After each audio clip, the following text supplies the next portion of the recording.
I don't even know where you're sitting at. Like.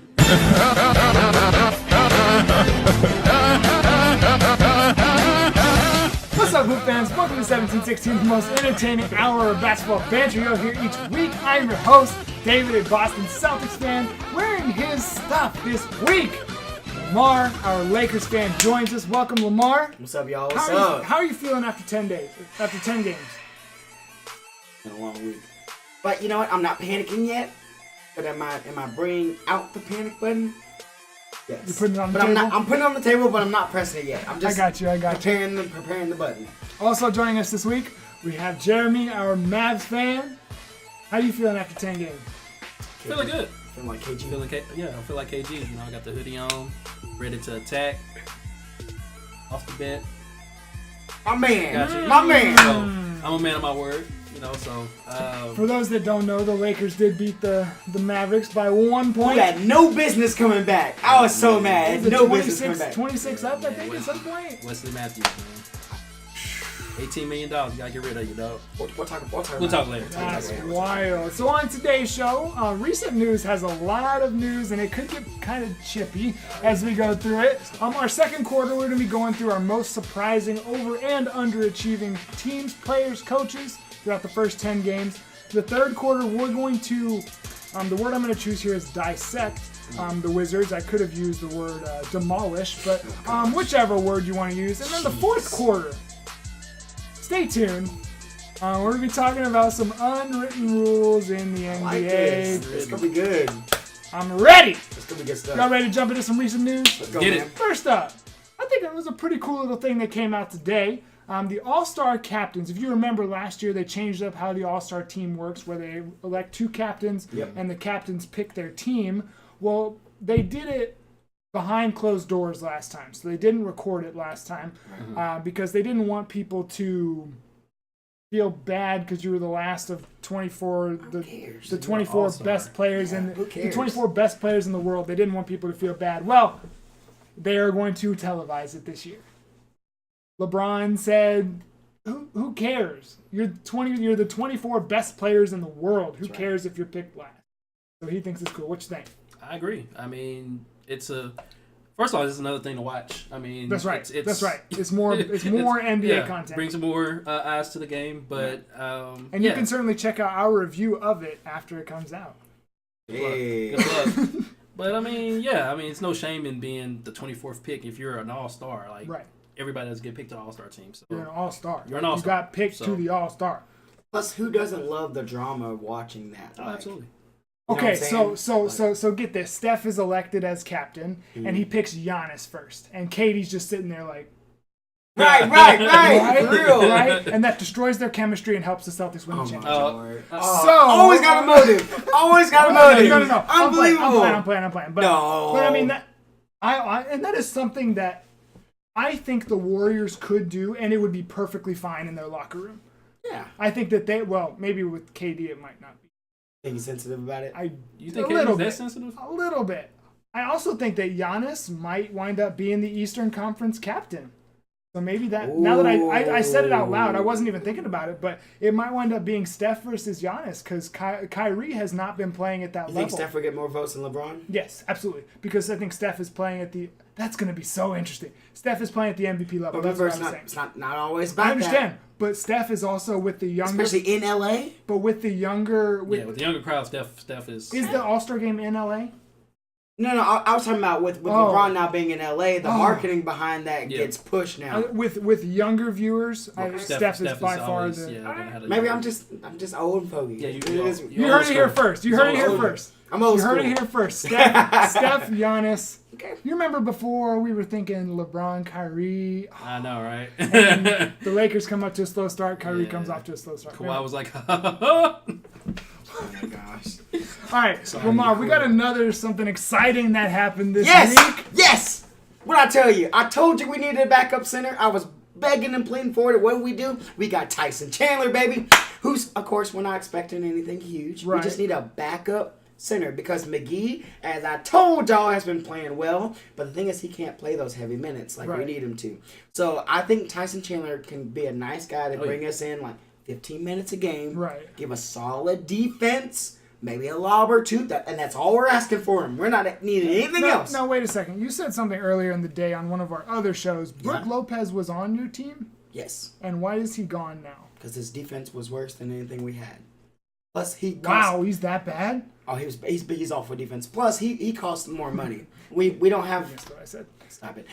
Plus we have a lot of money to go around. You know, it's hard. Yeah. You can't pay everybody. So Tyson Chandler's a big piece. Yeah. That's a good piece. I mean, hey, look, I got a heart for him. My man. He won a championship with us. I'm not going to interrupt that. No, he's a good piece, man. I have a special place in my heart. Yeah, there's only 12 players of all time that have gone through the Mavericks that you have that place in your heart. Stop it. That was unnecessary. You know what? Unnecessary. I got him later. That was unnecessary. I'm coming for you later. So that's one of two moves I think the Lakers need to make. I'll talk about the next one in the show. I know. Kyle Lowry. Kyle Lowry. No. Hey, Lamar, I've got a question for you. Yeah. So the reports came out that after a losing, I think it was a two-game road trip that were both losses. That Magic Johnson had an aggressive conversation with Luke Walton that included basically a lot of pressure being put on to recover from the start that they've had.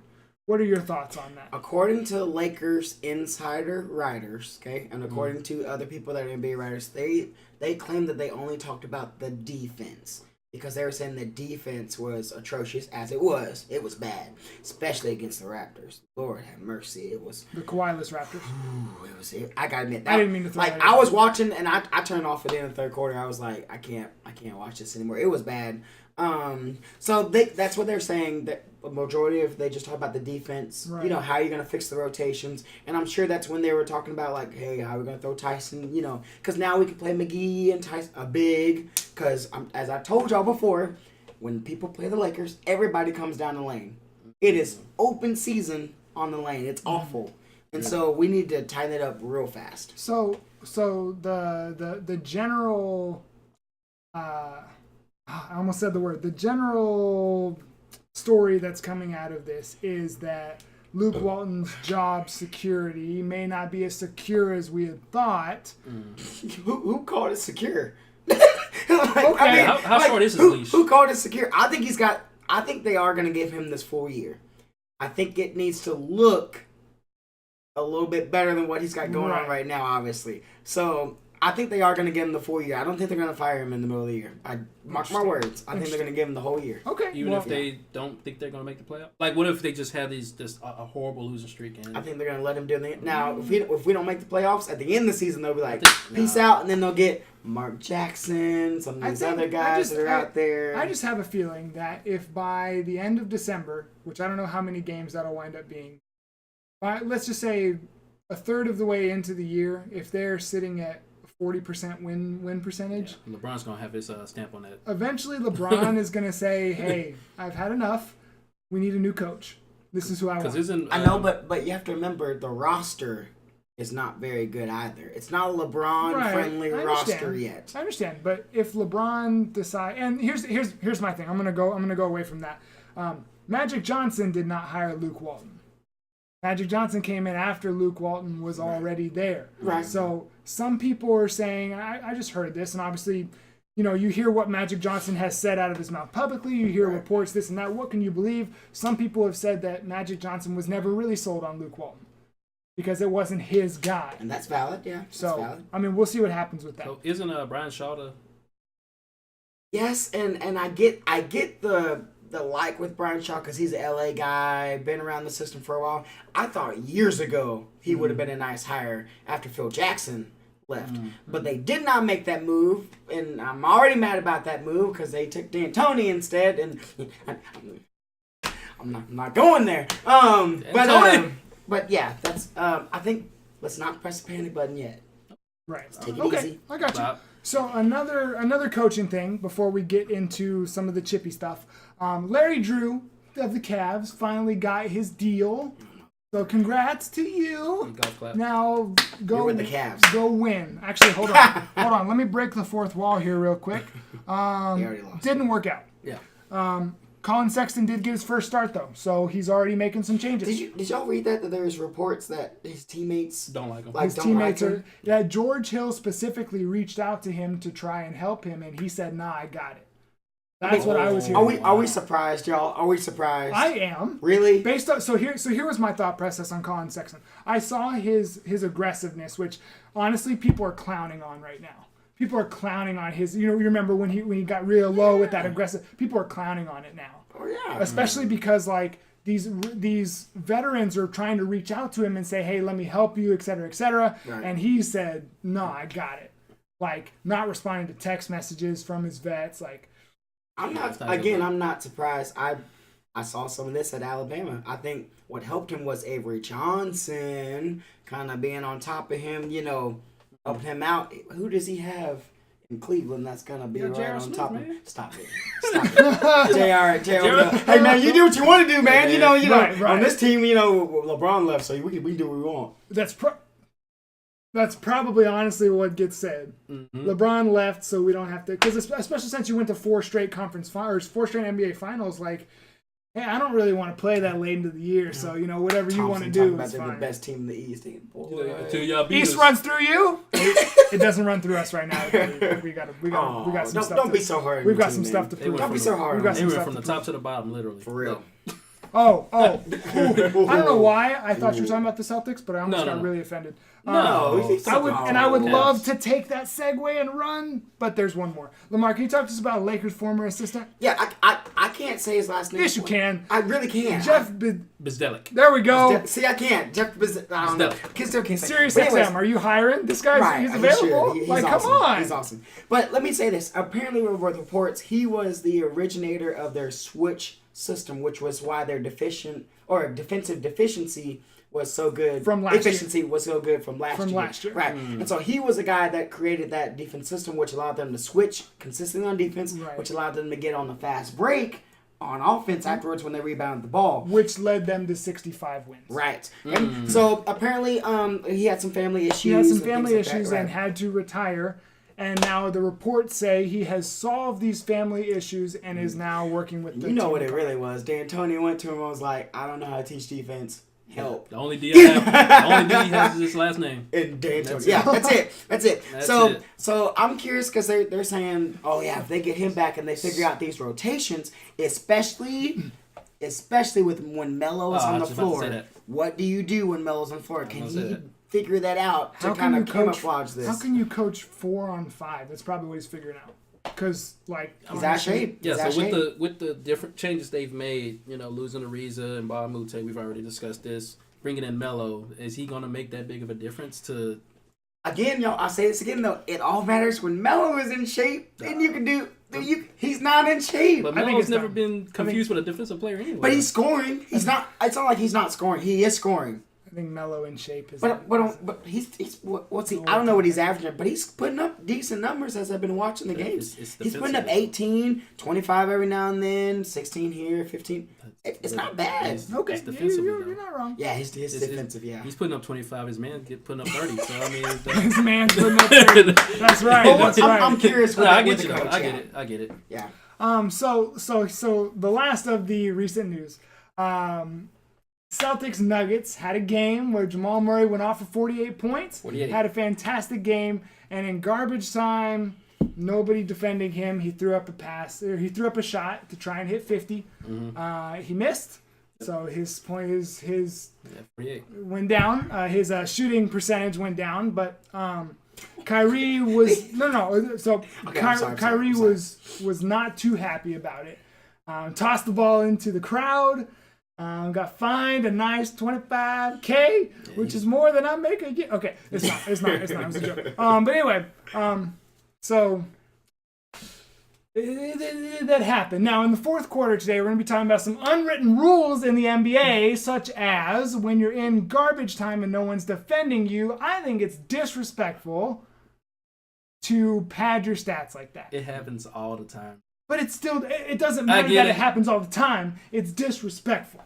It's disrespectful. Well, let's say that. No, I'm not saving it right now. Oh, okay. All right. We're going in now. Okay. We're going to go on a little bit right now. We'll go a little bit right now. So my take on it is, well, first of all, it happens all the time. I'm pretty sure there's a time where Kyrie's done that.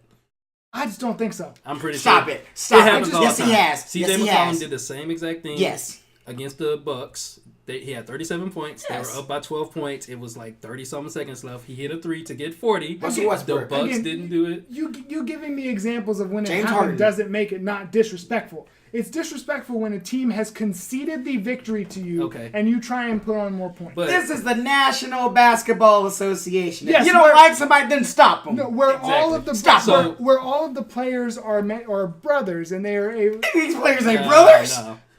These players ain't off the court. Today's NBA. Off the court they are. Yes. In today's NBA. Come on, y'all. My whole thing is Jalen Rose. I was watching ESPN. I was watching ESPN. I forgot. Was that Get Up? Get Up. Gotcha. And he basically was like, "Dude, Kyrie Irving, you need to chill out.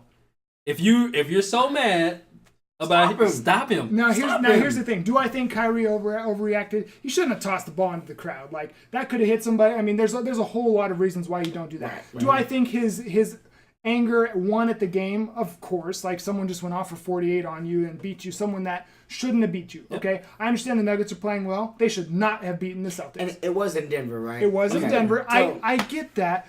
Should not have beaten the Celtics. The Celtics also just lost 2 in a row. So I understand some of it, and we'll talk about this more in the fourth quarter. We're going to move on from here. I think it's very disrespectful when a team has conceded victory to you. Say, here, you've won. We're not defending you anymore, and you take advantage of that. I think it's disrespectful. We can circle back to it. Yep. We'll circle back to it. Last thing on the recent news. Terry Rozier is unhappy with, according to reports, which I agree with, is unhappy with his playing time. I tried to tell you. Because he's been getting 22 minutes of play. I have a couple questions, specifically for Terry Rozier. What did you expect? Wow! When Kyrie Irving, has been showing it the last few games, knocking on the door of a top 5 player in the NBA. I think top 10 player in the NBA for sure. Okay. What did you expect when Kyrie was coming back? When Gordon Hayward, who was going to be our number 2 option, is coming back? When Jason Tatum has broken off to be our number 2 option? Where Jaylen Brown? Where Marcus Smart? Where I don't understand exactly how many minutes he expected to have. Okay, that's my number 1. Okay, if he wants to win a championship, he will accept it and he will play it. If he doesn't want that, we have other players, and he can be traded. Y'all better get rid of him before he becomes the C word, not Celtic. Cancer. I think he's gonna be a problem. I It's tried gonna to be a tell you problem. this. I tried to tell It's you gonna be a this. problem. He's got that dog in him. And that's it's okay. a problem. I want him to fight for it. I want him to be fighting to try and get the starting spot. I want him to fight to get better. Okay. I don't think he's going to wind up being a distraction to the team. If he does, he'll be traded right away. I don't think Danny Ainge is going to take that chance, even though Danny Ainge loves Terry Rozier. He does, for more reasons just than basketball. I think he wants to keep him. I think the team is going to try to keep him. But ultimately, if he cannot accept this 22 minutes, because he will not get any more. Kyrie Irving is only going to get better as the year goes. Okay, let me ask this question, and I'll let you have the rest. Is Terry Rozier, do you think, worth 22 minutes at least of a game? Or is he more or less? Just based on who he is as a player. And are you asking me on my team, or are you asking me in the NBA? I'm asking in general, in the NBA. Right. He is a starting point guard. Okay. I think he could start. I saw a list of someone that posted it, and I agreed with it. It was about 8 or 9 teams deep that Terry Rozier could go start on. What do I think he's worth? He was the point guard of my team. Oh, I almost got it. I was like, no! He was the point guard of a team that was 12 minutes away from the NBA Finals. Right. Okay, he deserves to be starting. Scary Terry. Scary Terry. It was very scary to watch. Scary Terry. Well, it's jacking him up, boy. So here's the thing. I like Terry Rozier. He checks. He needs to either accept that he's going to have the 22 minutes, be mad about it. Okay, be working towards it. Be pushing Kyrie to be better so he doesn't lose his spot. But if he's going to become a distraction to the team, Well, it's already a distraction. We're talking about it, so it's a problem. It's a problem. Well, that can happen here, and maybe in the locker room it's not. We'll see. It can only snowball though. I think it's going to start to turn. Especially if they keep losing these close games. Yeah. It's just like the Lakers. You keep losing these close games. Well, the list of teams that he could go to where he's starting, he would be accepting that he's absolutely not going to win a championship this year because he's not going to the Warriors. He's not going to the Raptors. Yeah, they wouldn't trade him to a contender. Well, no, but I'm just saying in general. The Warriors do not need him. The Raptors do not need him. The Bucks, maybe he could start on the Bucks. I doubt they trimmed. Right. In the same conference. Right. And that's really the only contender I can think of. So, very, very, very, very, very long first quarter. We should probably move on, or this one's going to wind up being an hour-ish of basketball banter. The most surprising over and under achieving teams, players, coaches. Right. I'll learn to talk one day. That day is not today.